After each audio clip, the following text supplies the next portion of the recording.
और वो जो महिला थी वो जोर जोर से हंसने लगी। ये तीनों घबरा गए और उल्टे पांव लौट गए अपने कमरे की तरफ। ये तीनों जल्दी से कमरे के अंदर गए और कमरे का दरवाजा लगा लिया। ये तीनों डरे हुए सहमे एक दूसरे से चिपक कर बैठे हुए थे पलंग पर, और बाहर से जोर जोर से हंसने की आवाज सुनाई दे रही थी। तभी अभिषेक ने कहा, भाई दरवाजा खोलूं क्या? राघव ने कहा, अबे साले तू पागल हो गया है क्या? तरुण ने कहा, हाँ भाई, हमें खोल कर देख लेना चाहिए। ये दोनों उस लड़की के सम्मोहन में आ चुके थे, इसीलिए इन दोनों का मन दरवाज़ा खोलने को कर रहा था, लेकिन राघव के कारण ये दोनों दरवाज़ा नहीं खोल पा रहे थे। तरुण उठकर दरवाज़ा खोलने लगा तो राघव ने उसे पकड़ लिया। राघव तरुण को पकड़े ही था कि अभिषेक पीछे से चिल्लाता हुआ भागता आया और दरवाजे को खोल दिया। ये दोनों देखे ही जा रहे हैं उसे। अभिषेक बाहर गया और एकदम से उसने कहा, अरे तुम लोग अंदर क्यों हो?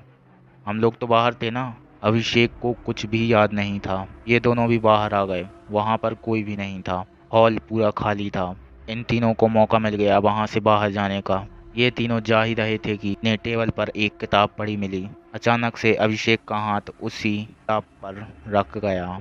उसे ना चाहते हुए भी वह किताब उसे अच्छी लगने लगी और उसका मन करने लगा कि वो उसको पढ़े। तरुण ने कहा, अबे तू अगर ऐसा क्लास में पढ़ लेता तो साले अब तक तो टॉप कर जाता, रख वहीं पर।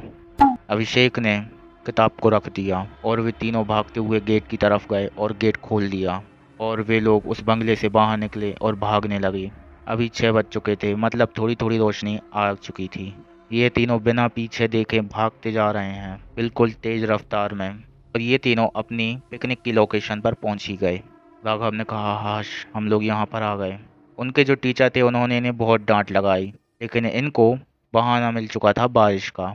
इनका प्लान बना कि ये शाम को ही शहर लौट जाएंगे।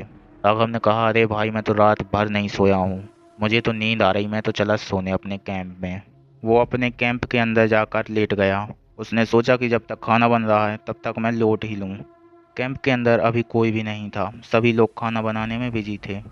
जैसे ही राघव की नींद खुली उसने देखा कि वही किताब उसके बिस्तर पर ठीक उसी के बगल में पड़ी हुई है।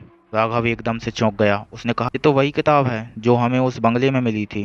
राघव पूरे तरीके से डर गया। वो तुरंत ही अभिषेक और तरुण के पास गया और उन्हें सारी बात बताई। राघव ने कहा, अब हमें टीचर को भी बता देना चाहिए। तरुण ने कहा, नहीं, हमें टीचर को अभी नहीं बताना चाहिए। एक काम करते हैं, हम घर पर चलते हैं और इस किताब को हम इस जंगल में ही फेंक देते हैं। और कुछ टाइम बाद शाम का समय हो गया। सभी लोग बस में बैठ गए। तरुण और अभिषेक साथ में बैठे हुए थे और राघव सबसे लास्ट वाली सीट पर अकेला बैठा हुआ था, क्योंकि आगे जगह खाली नहीं थी। वह बैठा बैठा खिड़की की तरफ ही देख रहा था। और कुछ टाइम बाद स्कूल आ गया। इन्होंने यह तय किया था कि सभी बच्चों को स्कूल में ही छोड़ देंगे और वे सभी लोग अपने अपने घर पर चले जाएंगे। सभी लोग उतर गए। टीचर ने अटेंडेंस लेना शुरू कर दिया और जैसे ही उन्होंने राघव का नाम बोला तो कोई भी उत्तर नहीं आया। टीचर ने कहा, अरे राघव कहाँ पर है? वो लास्ट में बैठा था ना? अभिषेक ने कहा, हाँ सर, मैं जाता हूँ। वो बस के अंदर चढ़ा और लास्ट वाली सीट पर गया। वहाँ पर कोई भी नहीं बैठा था, सिर्फ वहाँ पर एक किताब रखी हुई थी, जो कि वही किताब थी जो उन्हें उस बंगले में मिली थी। ये बात अभिषेक और तरुण को हजम नहीं हुई।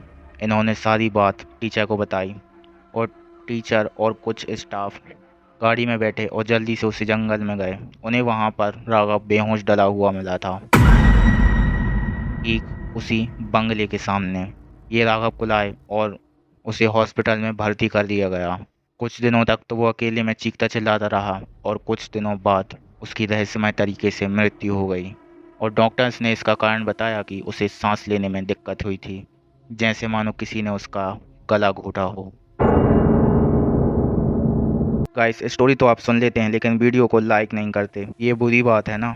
तो चलिए अब जल्दी से लाइक भी कर दीजिए और हाँ, शेयर भी कर दीजिए। और जो चैनल में नए हैं वो चैनल को सब्सक्राइब कर लीजिए। तो फिर चलिए मिलते हैं अगली स्टोरी में।